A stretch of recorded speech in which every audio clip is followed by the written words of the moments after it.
এটি সেই ঐতিহাসিক কূপ যার পানি দিয়ে অজু করেছিলেন আমাদের রাসূল মুহাম্মদ সাল্লাল্লাহু আলাইহি ওয়াসাল্লাম এবং এর পাশে বসে বিশ্রামও নিয়েছিলেন তিনি।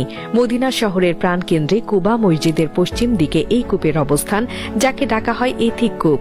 ইসলামী ইতিহাসে এর গুরুত্ব অনেক। দেখে সাধারণ মনে হলেও নবীজি সাল্লাল্লাহু আলাইহি ওয়াসাল্লামের মক্কা থেকে মদিনায় আসার সময় এই কূপটি খুবই গুরুত্বপূর্ণ ছিল, তাই সারা বিশ্বের মুসলমানদের কাছে জায়গাটি খুব প্রিয়। রাসূল সাল্লাল্লাহু আলাইহি ওয়াসাল্লাম মদিনায় হিজরতের পর সেখানকার লোকেরা, বিশেষ করে আল আউস ও খাজরাজ গোত্রের লোকেরা তাকে স্বাগত জানাতে এথিক কূপের কাছে জড়ো হয়। তারা আনন্দ প্রকাশ করে চারদিকে উৎসব মুখর করে তোলে।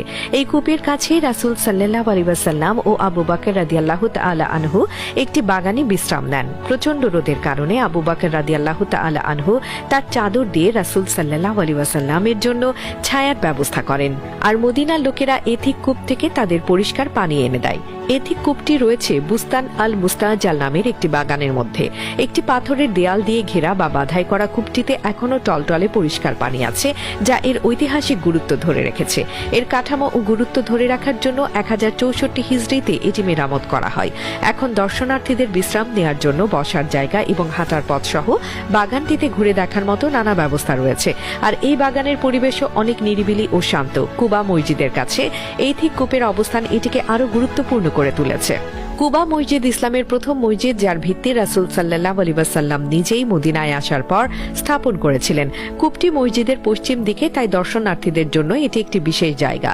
মসজিদ থেকে প্রায় 3 কিলোমিটার দক্ষিণে অবস্থিত এথিক কূপ। কুবা মসজিদও নবীজি মুহাম্মদ সাল্লাল্লাহু আলাইহি ওয়াসাল্লামের জীবনের সাথে জড়িত ইসলামের অন্যতম গুরুত্বপূর্ণ জায়গা। মদিনায় আসার পর এটাই ছিল ইসলামের প্রথম মসজিদ। কুবা মসজিদ আর এর আশপাশে নবীজি সাল্লাল্লাহু আলাইহি ওয়াসাল্লাম ও ইসলামের শুরুর দিকের বেশ কিছু ঐতিহাসিক চিহ্ন রয়েছে। কুবা মসজিদের কাছেই ইতিহাস ও ঐতিহ্যমণ্ডিত এথিক কূপ আর বাগান ছাড়াও এই জায়গার আরেকটি গুরুত্বপূর্ণ কূপ হল বীর আল আরিস কিংবা বীর আল খাতাম, যা আংটির কূপ নামেও পরিচিত। এই কূপেরও ঐতিহাসিক গুরুত্ব রয়েছে, কারণ নবীজি সাল্লাল্লাহু আলাইহি ওয়াসাল্লাম এখানে পানি পান করতেন এবং এখানেই তার আংটিটি পড়ে গিয়ে চিরতরে হারিয়ে যায়। কুবা মসজিদ অঞ্চলে নবীজি সাল্লাল্লাহু আলাইহি ওয়াসাল্লামের কয়েকজন সাহাবীর সাথে সম্পর্কিত কিছু জায়গাও আছে।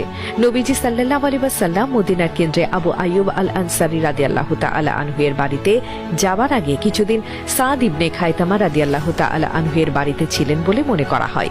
কুবা মসজিদের জায়গাটি ছিল হযরত উলসুম ইবনুল হিদনা রাদিয়াল্লাহু তাআলা আনহু এর খেজুর শুকানোর পতিত জমি। তিনি ছিলেন আমর ইবনে আউফের গোত্রপতি। এখানে রাসূল সাল্লাল্লাহু আলাইহি ওয়াসাল্লাম 14 দিন কিংবা 10 দিন অবস্থান করেন এবং তার আতিথ্য গ্রহণ করেন। নবীজি সাল্লাল্লাহু আলাইহি ওয়াসাল্লাম কুবা মসজিদে নামাজ পড়ার গুরুত্বের কথা বলেছেন। এই মসজিদে নামাজ আদায়